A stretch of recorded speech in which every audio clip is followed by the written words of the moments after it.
여러분들 많은 분들이 내 부모를 공경하라. 이게 힘이 엄청 그래요. 내 부모를 공경하라라는 게 별거 있겠나. 그냥 부모 잘 섬기라는 얘기지.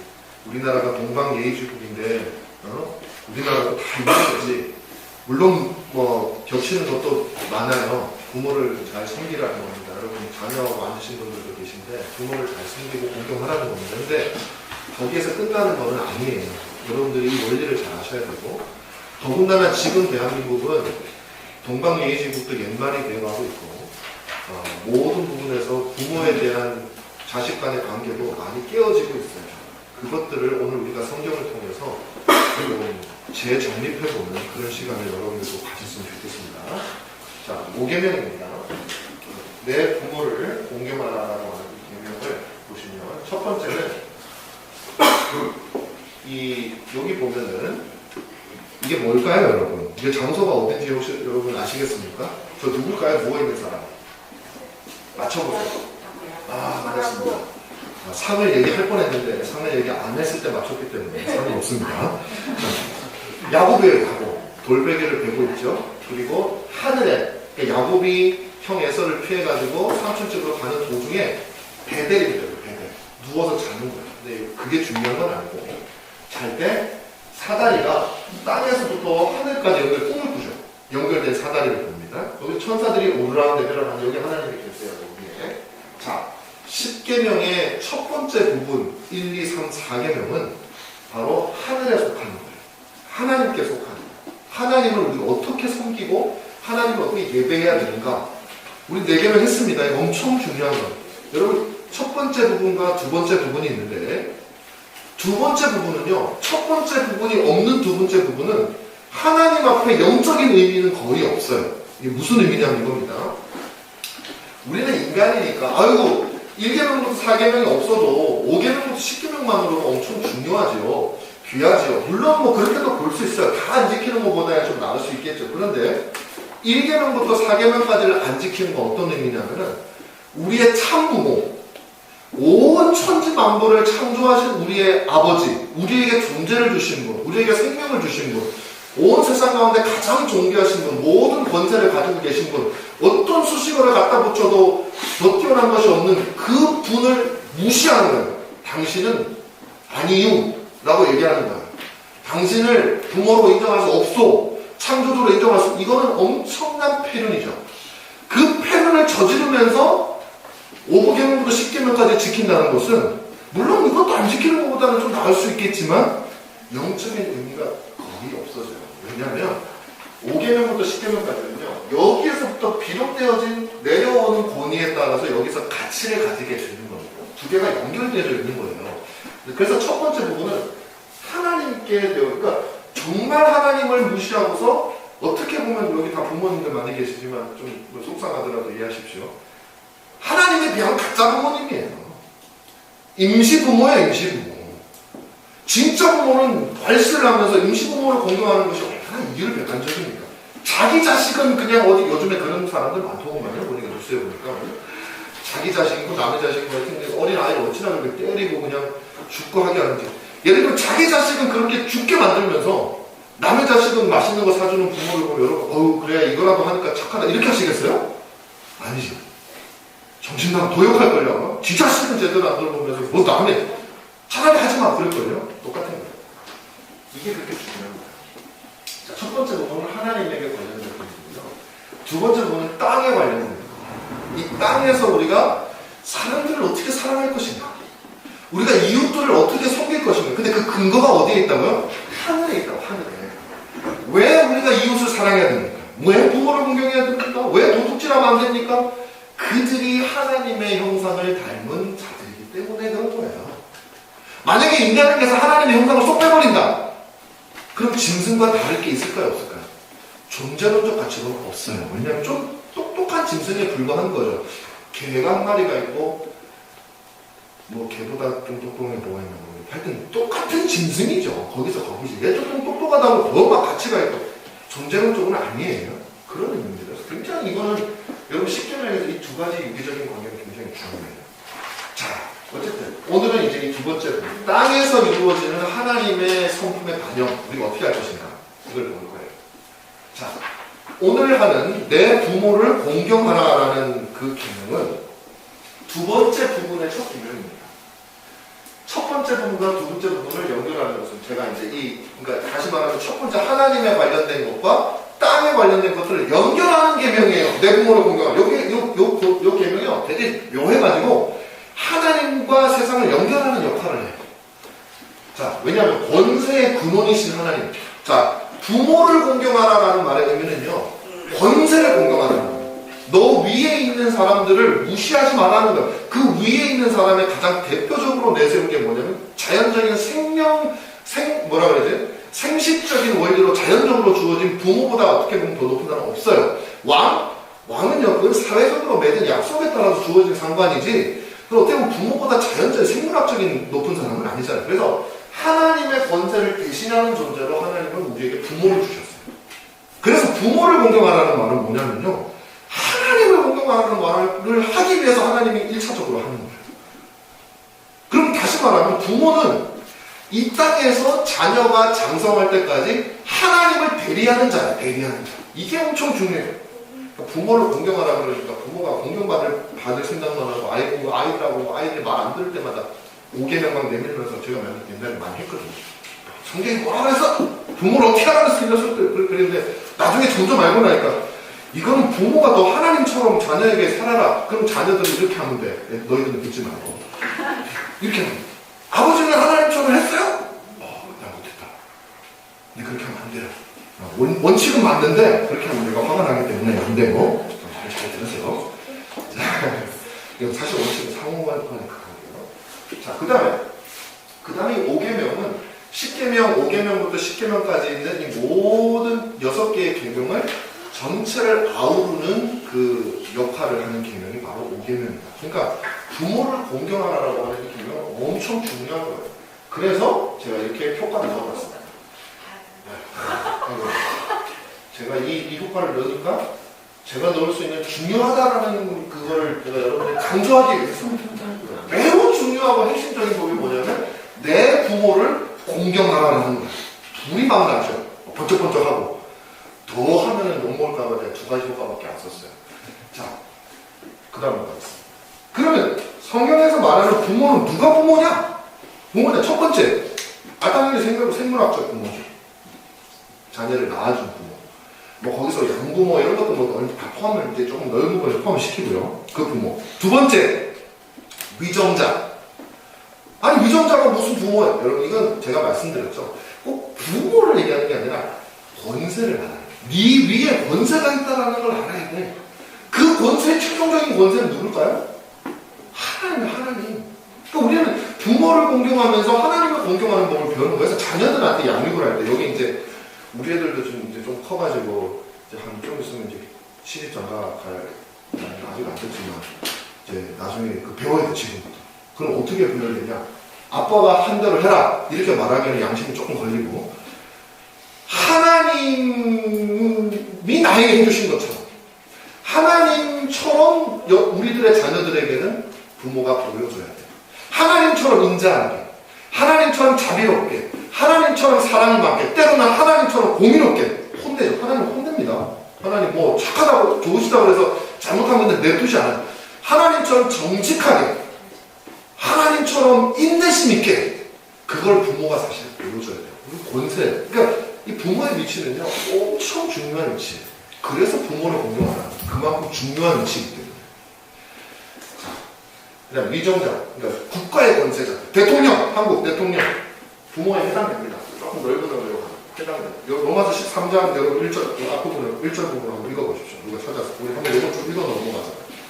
빨리 찾으시는 분 시간이 없으니까. 로마서 13장 1절, 2절. 아무나 용기 있는 실수인 분이 한번 읽어주세요. 우리가 얼마나 용기 있는 분이 많은지 한번 봐요.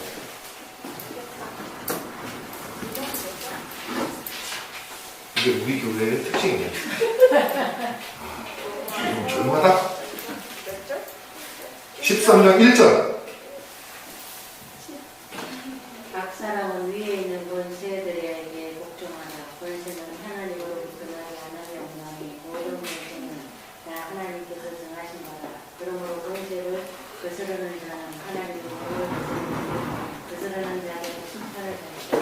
여러분 이 말씀이 성경에 있는 말씀입니다.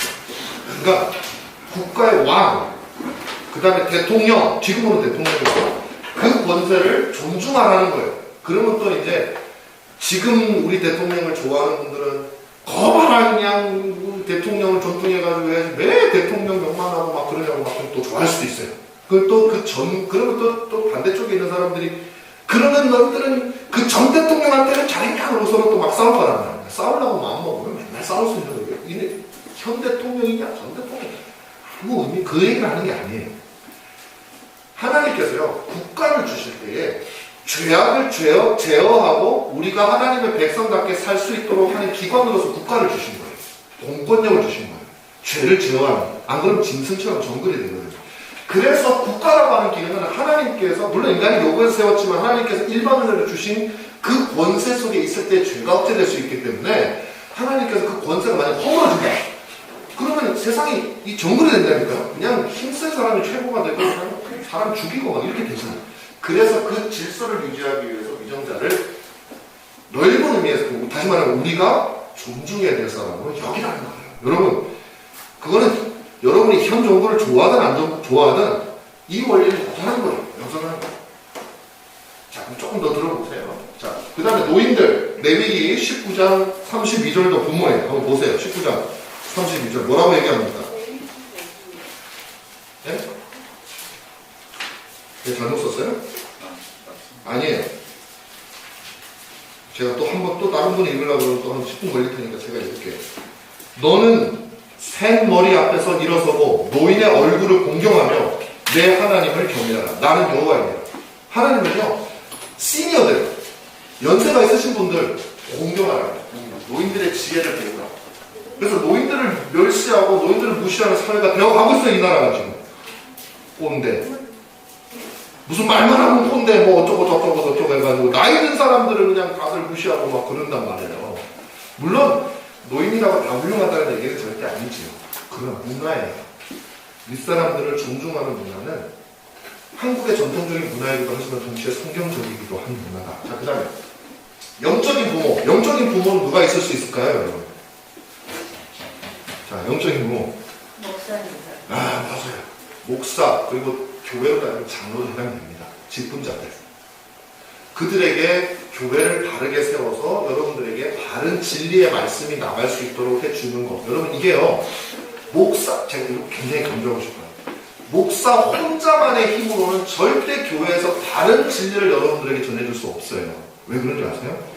적절한 장로님, 그 다음에 집사님들이 계셔가지고 자신의 역할을 잘 감당하지 않으면 목사 혼자로는 절대 복음 왜 못 전하느냐 이런 거예요. 만약에 장로님이 시시껄껄이 시비를 걸어. 목사님하고 갈등이야. 그럼 제가 그 장로님하고 갈등 해결하느라고요. 성경을 못 봐요. 마음이 무거워 맨날. 짜증이 나. 목회가 짜증이 나. 언제 여러분들에게 살아있는 복음의 말씀을 전해줄 수 있겠어요. 근데 또 어떤 장로님은 아유 우리 목사님 그냥 목사님이 뭐 하기만 하시면 그냥 무조건 잘하십니다. 그래. 그럼 제가 어떻게 되겠어요? 정도를 지키며 모든 일에 바로 행하겠습니까? 그런 사람은 없어요.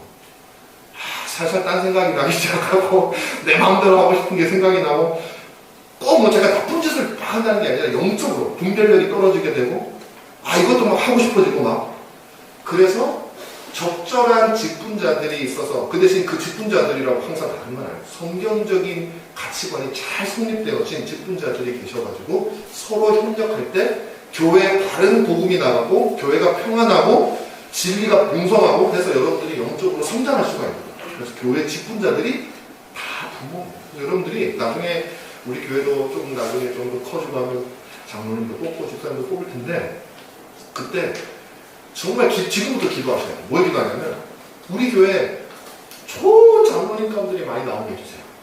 우리가 뭐 10년, 20년 할 거 아니니까 어린 아이들 중에서도 나중에 훌륭한 장로가 될 사람들, 집사가 될 사람들 이런 사람들이 우리 교회 나오고 그거 기도하지 않으면요 엉뚱한 사람들이 정말 큰일 나요. 여러분들이 그걸 기도를 많이 해주세요. 자, 영적인 이건 정말 중요한 겁니다. 여기 보면 너희들의 장로들에게 순복하고 존경하되 너희를 가르치는 자는 배로 존경하라라고 하는 바울의 가르침의 5장 17절. 자, 그 다음에 에베소서 6장 5절에 보면 종들아 너희 상관에게 순종하라 그렇게 얘기를 해요. 상전, 상관의 상전. 사회적인 권세자. 이 전체가 말하는 게 뭐예요? 제가 뭐 여러 가지를 말했지만 전체가 말하고자 하는 건 뭐냐면 권위에 대한 거예요. 권위. 그런데 그러나 이 모든 것들이 하나하나가 절대적인 권위는 아니란 말이에요. 이 권위는 누구한테서 위임받은 권위예요? 하나님에게서 위임받은 것. 하나님으로부터 이렇게 뿜어져 나오는 그 권위예요. 그러니까 무조건 생물학적 부모, 우리 부모님의 명령 무조건 순종해라. 뭐 위정자 대통령의 말은 무조건 들어가. 노인들의 말은 무조건 아니에요. 그렇진 않아요. 그럼 어느 경우에 기본적으로 순종해야 되지만 존경해야 되지만 어떤 경우에는 그 말을 그대로 따르지 않을 수 있을까요? 예를 들면 국가도 마찬가지예요. 국가가 말하면 우리가 무조건 따라야 되느냐? 그건 아니라면 어떤 경우일까요? 우리의 절대적인 아버지가 되시고 세상의 창조주가 되시는 그 하나님의 법을 어기는 것을 명령할 때는 우리가 불복종할 수 있는 거예요. 뭐 폭동으로 뒤집어 엎어라 그런 얘기가 아니라 불복종하고 저항할 수가 있는 거예요. 부모도 마찬가지예요. 우리나라에는 동방예의지국이라 부모님이 최고고 그래야 또 박수 쳐주고 하잖아요. 물론 맞는 말이에요. 그러나 그 부모님의 권위도 하나님에게서 주어진 권위이기 때문에 생물학적 부모보다도 더 높은 것이 우리의 존재를 부여하신 하나님이시라는 거예요. 그래서 하나님의 법에 어긋나는 것에 대해서는 우리가 저항할 수 있는 거예요. 그리고 물론 근데 여러분 이 말을 또 어떤 사람들은 또 부모한테 배들고 싶으면 그것만 들어. 그래서 무슨 말만 하고 걔들. 성경은요, 내 부모를 공경하라는 건 기본적인 우리의 마음의 상태를 말합니다. 기본적으로 부모에 대해서 공경해요. 국가도 마찬가지예요. 여러분이 마음에 안 드는 대통령이 있어도요, 쉽진 않아요. 저도 해보니까 쉽지 않더라. 그런데 그래도 하나님을 기도해요. 하나님, 이 대통령을 저는 개인적으로 안 좋아하지만 그래도 하나님께서 세우시지 않아요. 만약에 여러분이 안 좋아하는 대통령이 있을 경우도 나는 안 좋아하지만 하나님이 허락하셔서 세운 거 아닙니까? 그렇다면 이 사람이 통치를 잘하게 해주세요. 라는 기본적인 마음의 태도를 우리 가지고 있어요. 저걸 어떻게든 때려 부셔 이렇게 어떻게든 이거는요 하나님의 권세 자체에 대한 인정이 없는 거예요. 그래서 여러분들이 그 기본적인 태도를 가지셔야 돼요. 자, 그다음에 넘어갑니다. 이거는 위정자뿐만 아니라 우리들도 마찬가지고 영적인 부모도 마찬가지고 기본적으로 공경입니다. 기본적으로 존경해요. 하나님의 법과 명시적으로 어긋나지 않을 때는 따라야 된다는 얘기예요. 그걸 잘 아셔야 됩니다. 자, 그럼 하나님은 그럼 어떤 하나님이에요? 결국 이것을 통해서 우리가 볼 수 있는 하나님은 질서의 하나님, 질서. 하나님은요, 질서와 참된 권위를 가지고 통제하시는 질서의 하나님이에요. 그냥 중구난방으로 나는 내가 생각하고 막 하는 거 하나님 진짜 싫어하세요. 그래서 법을 주신 거 아닙니까? 일부러 시키면 그래서 배우는 거죠. 자, 질서는요, 권위에 대한 인정으로 유지가 되는 거예요. 권위를 무너뜨리면 권위 주인은 안 되죠. 하나님의 법이고 뭐고 없고 내 말이 옳고 그르고 틀리고 그러고 없으면 하나님의 이거는 아니야. 이거는 이제 시대를 떠나서 성경적으로도 아니야. 이거는. 그러나 참된 권위는 우리가 세워주고 또 그것을 존중해줘야 되는 거예요. 교회에서도 가정에서도. 그래서 나오는 결론이 뭐냐면 권위 자체를 해체하려고 하는 현대적 시도가 상당히 많아요. 여러분 그 시각으로 이 세상을 한번 보세요. 하나님이 지어놓으신 세상의 질서, 권위, 사회의 어떤 뭐 시니어들이나 어떤 어느 한 분야에서 열심히 일했던 사람들이나 어떤 경험 있는 사람들을 존중하는 태도 이런 것들은 지켜줘야 돼요. 저는 개인적으로 그렇게 믿는데 그 근거는 성경이에요. 그런데 점점 세상은 어떻게 가냐면 다 뒤집어 엎는 방향으로 가고 있는 경우가 너무 많아요. 우리 사회도. 예전에 중국에서 문화혁명이라는 게 일어났잖아요. 문화혁명이 일어났을 때 그때 어떻게 했냐면요. 그 마오쩌둥 뭐 이렇게 해가지고 일어났던 그때 그 사람들이 했던 굉장히 중요한 것이 하나가 있었어요. 그건 사회의 기존에 있는 모든 질서와 권위를 다 뒤집어 엎는 일부터 시작했어요. 그래서 제자가 스승의 막 머리 상투를 막 자르게 하고 막 그냥 막 비판 욕하게 하고 그 간접 시키는 거예요. 국가에서. 그러면요 어떤 예상이 옵니까? 기존에 공고하던 세상 속에서는 위정자들이 거기에 자기들의 권력을 할 수가 없었는데 사회를 아노미 상태로 그냥 혼돈 상태로 만들었고 새로운 질서를 창립해야 되니까 기존 질서를 무너뜨리는 작업을 하는 거예요. 저는 지금 그 위기를 느껴요. 왜냐하면 뭐 예를 들면 동성애, 하나님이 정해주신 다른 어떤 그 인간의 어떤 질서, 이것들이 자꾸 무너져. 그 다음에 어떤 권위가 올라가는 것들 다 무너뜨리려고 사람들이. 그냥 젊은 사람들이 아니고 어떤 사람들이. 저는 무조건 기존 질서를 뭐 지켜나가야 그런 건 아니에요. 하나님의 법에 잘못된 건 없어야 되겠죠. 그러나 이 세상에 있는 질서 중에 우리나라가 기독교 국가는 아니지만 하나님이 주신 그 우리 안에 있는 자연법에 따라서 세워진 성경적인 질서가 꽤 많아요. 근데 그것들이 점점 무너뜨리려고 하는 오늘날의 수많은 시도를 우리들은 그건 정치적인 문제가 전혀 아니에요. 이건 전혀 정치적이지 않아요. 이건 그냥 성경적이냐 아니냐의 문제예요. 여러분들은, 저는 그래서 항상 여러분들에게 말하고 싶은 게 있어요. 무슨 당을 너무 좋아하지 마시라고. 나는 이 당, 저 당. 그 당이 잘못하면 진짜 잘못한 거예요. 좀 더 좋아할 수 있겠죠. 뭐 이번 이 당보다 이 당이 낫겠다 할 수 있지만, 그렇지만 이 당이 하나님의 법칙과 다른 얘기를 비판해야 돼요. 우리는 무슨 당의 사람이 아니잖아요. 하나님의 말씀을 가지고. 그래서 이 질서와 권위가 다르게 세워지는 사회가 되어져야 돼요.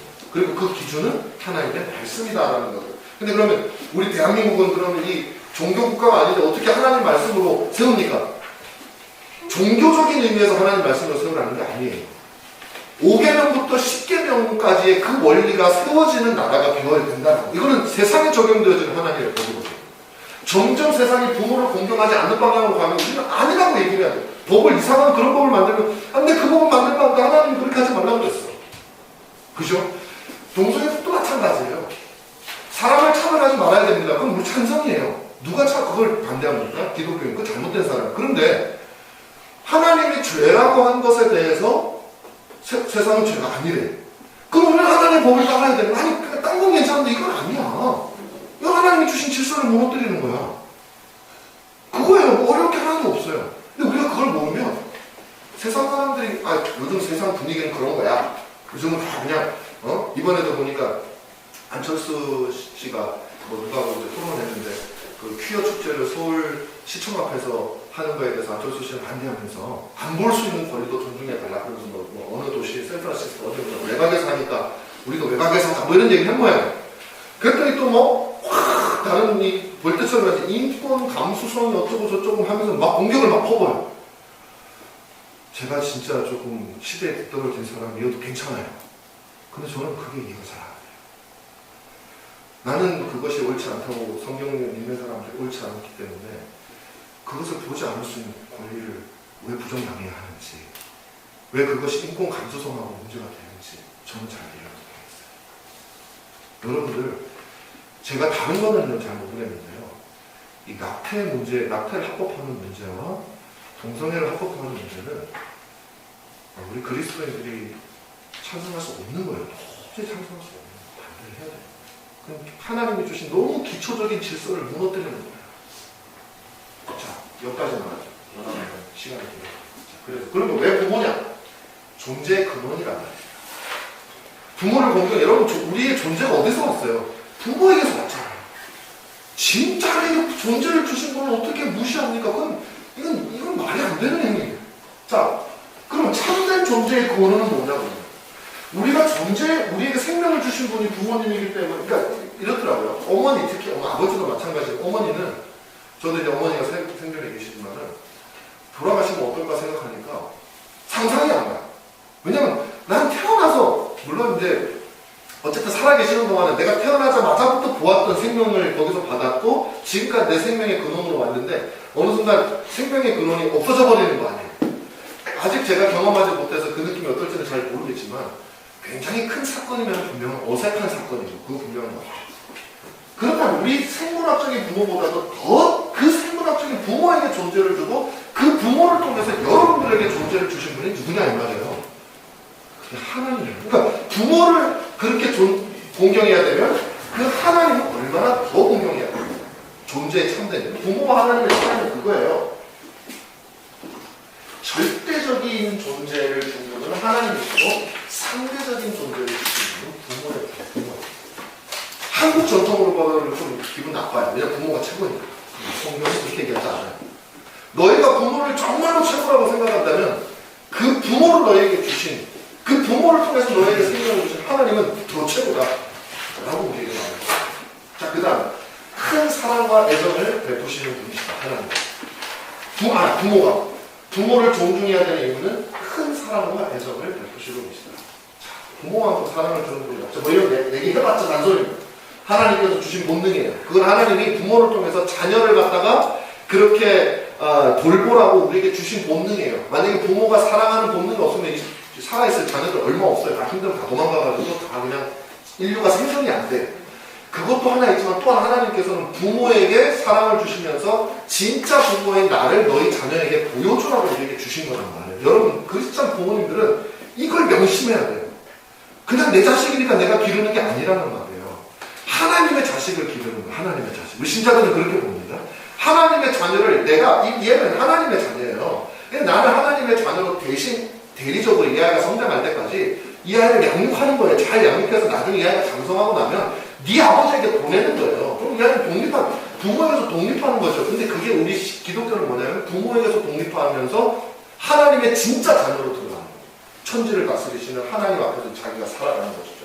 그리고 부모는 그 다음부터는 뒤로 물러서죠. 자녀의 선택에 대해서 조언을 주고 물론 조언을 해주지만 그러나 하나님 앞에서 언제나 부모로 살아요. 그래서 자기 친부모 밑에서 사는 동안 자기가 혼자 독립해서 하나님 앞에서 살아갈 연습을 하는 거예요. 그래서 부모에게 순종하는 법을 잘 배워야 나중에 자기가 어른이 되어서 자기 뜻과 다른 하나님의 말씀을 만났을 때 그 하나님의 말씀에 순종할 수가 있는 거예요.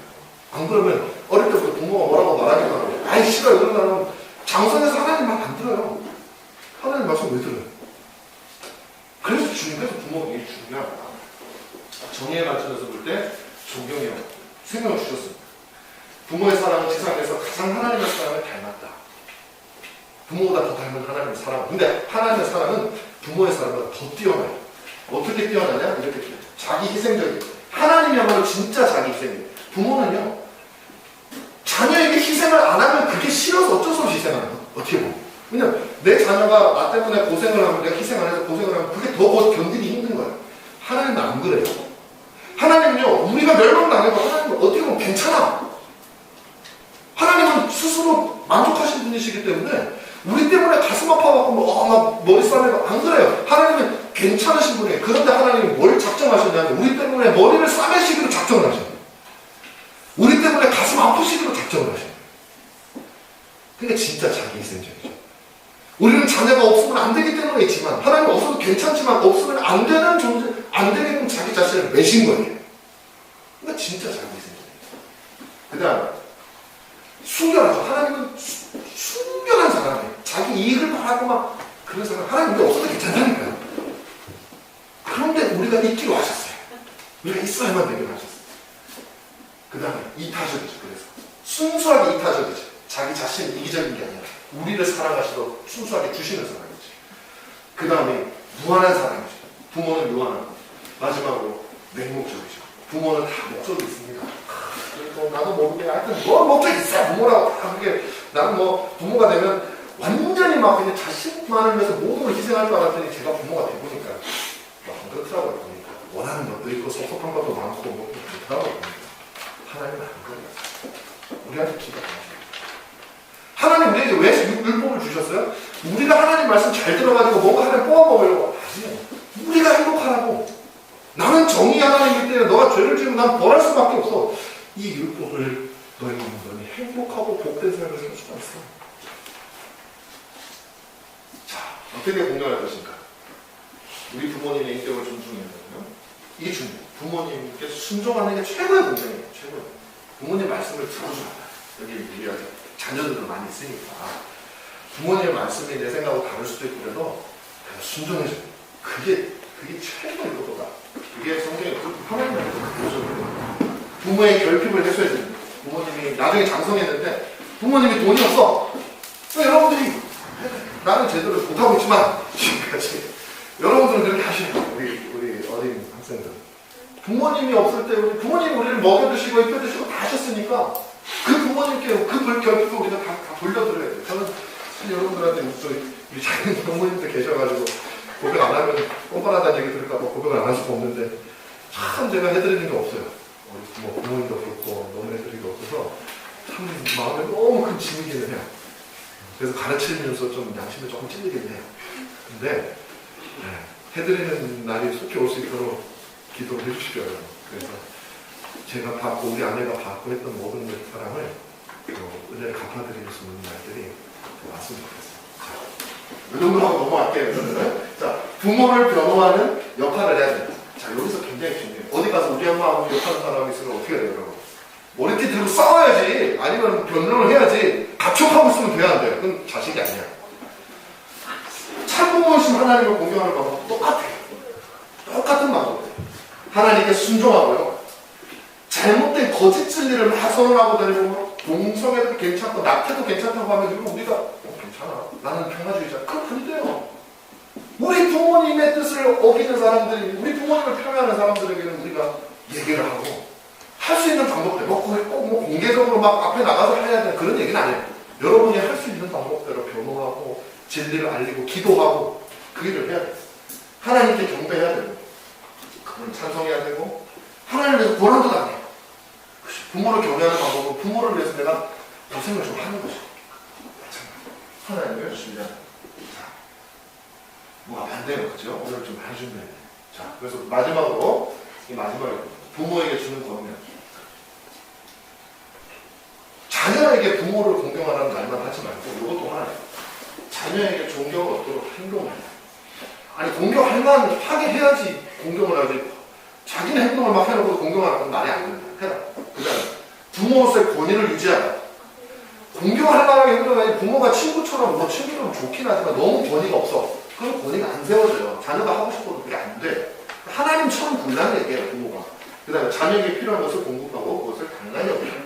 내가 너에게 해줬으니까 내가 네 나중에 본전을 뽑아야지. 그러면 안 된다 이 말이야. 하나님이 우리에게 본전 뽑기 시작하시면 우리는 웃겨져요. 그 다음에 자녀를 진정으로 사랑하라. 그리고 우리 에베소서 6장에 보는 것처럼 내 자녀를 노엽게 하지 마. 저는 이게 참 어렵더라고요. 우리 부모들이 이걸 잘 까먹어요. 부모를 공경해 이 말만 하지 자녀를 노엽게 하지 말라는 말에 대해서는 다 잊어버려요. 내가 부모니까 당연히 그래야 돼. 그런 거 없어요. 성경은 자녀를 노엽게 하지 말라는 게 자녀가 기분 나쁜 거 하지 말라는 게 아니라 자녀에게 내 분노를 쏟아내고 그래가지고 자녀를 함부로 취급하지 말라는 얘기예요. 무슨 말씀인지 아시겠어요? 내 것처럼 여기지 말아요. 내 게 아니에요. 하나님 거라고 그랬잖아요. 여기 지금 보니까 다들 자녀들이 다 컸어. 다 커가지고 이 자녀들을 얘기하니까 별로 관심이 없으세요. 근데 굉장히 중요한 거예요. 저나 비록 여러분의 자녀들이 다 장성을 했지만 그래도 또 장성한 자녀들이 결혼을 해서 또 부모가 되잖아요. 그러면 이 사실을 알려줘요. 교회에서 알려줘요. 저는 이걸 여러분하고 다음에 이제 뭐 여러 가지 책이나 이런 걸 통해서 알려드릴 기회가 앞으로 많이 있을 거예요. 여러분들이 정말 우리가 하나님의 백성으로서 어떻게 사는 것이 복된 것인가 라는 것들, 그리고 자녀는 우리가 어떻게 양육하는 것이 성경적인 방법인가 하는 것들을 함께 배워나가는 여러분 계시면 좋겠고, 오늘 말씀처럼 내 부모를 공경하는 그런 여러분들 되시길 바랍니다.